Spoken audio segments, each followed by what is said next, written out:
And welcome back to MidPoint. I'm John Bachman for a recap of today's headlines and opinions heard across the radio dial all over America. Is Steve Deace joining us here from Iowa. Steve, we're all waiting for Hillary Clinton to take the podium. What do you expect to hear from her? Oh, pretty much what we've heard from the Clintons over the last, 25 years or so. The rules don't apply to me. I'm above the law. I'm a victim of a vast right-wing conspiracy. Look, bimbo eruption over there. I mean, this isn't our first rodeo with the Clintons and ethics and scandals, is it? So I think we all know the script by now, chapter and verse. But don't you think that, especially after what happened in 2008 when there was a rejection by Democratic voters in favor of Barack Obama, of Hillary Clinton, that there's got to be a different tactic taken this time around?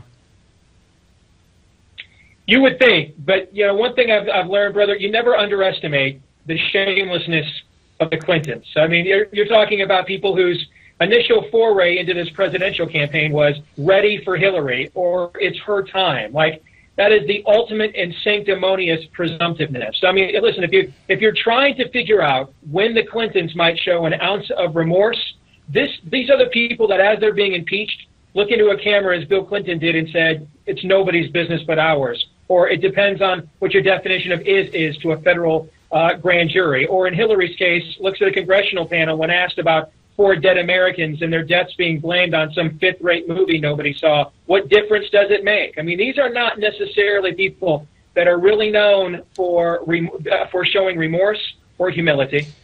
Do you think this is a case of Hillary Clinton being too inside her own little bubble and not really understanding what the rules should have been? I mean, let's give her the benefit of the doubt if you can here. Or is this really her trying to circumvent the rules, knowing that she was doing something wrong?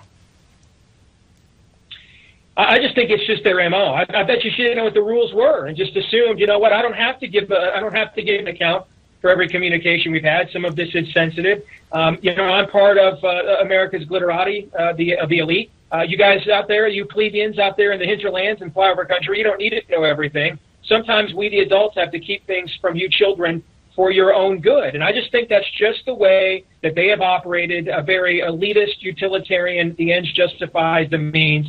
It's pretty much what they've always done. Remember the secrecy she kept with Hillary Care back in the day as well? And you know who actually tends to agree with me here is President Obama, because I think it was last year, wasn't it, that he signed a bill into law that said you actually, if you're a government official, can't do what we are now accusing Hillary Clinton of doing.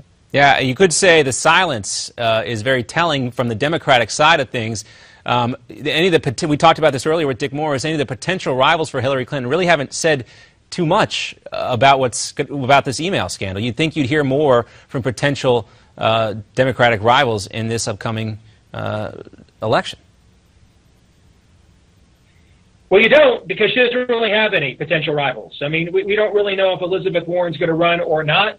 I previously thought she would. Now it looks like she will not. The rest of these are, frankly, characters like Martin O'Malley who are running for a chance maybe to be on the ticket or have another position somewhere in the Democrat Party. She doesn't have a true fundamental foe like what she had in 2008 with Barack Obama. Yeah, at this point in that election cycle, Barack Obama was already out there, has had that big-time appearance at the Democratic National Convention. I think some people may have been hoping that one of the Castro brothers, Julian or his brother, might be able to do something similar, but it doesn't look like that's going to be the case. And that's what I meant by the silence being deafening here.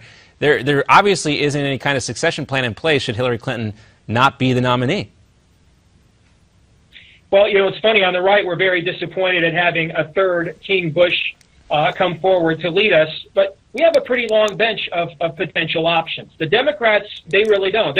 They're half of the Habsburg dynasty here. It's pretty much Hillary or bust for them. There isn't a B team for them. Elizabeth Warren was being laughed at for her Native American claims 2 years ago, remember, and now she's considered the great white hope, if you will, for the Democrat alternative. So they don't really have any semblance of a bench at all. Well, there's always Chelsea, too. Don't forget about her, Steve. So we'll leave it there. Maybe we can get a Chelsea-George P. Bush election. That'd be great. 2026.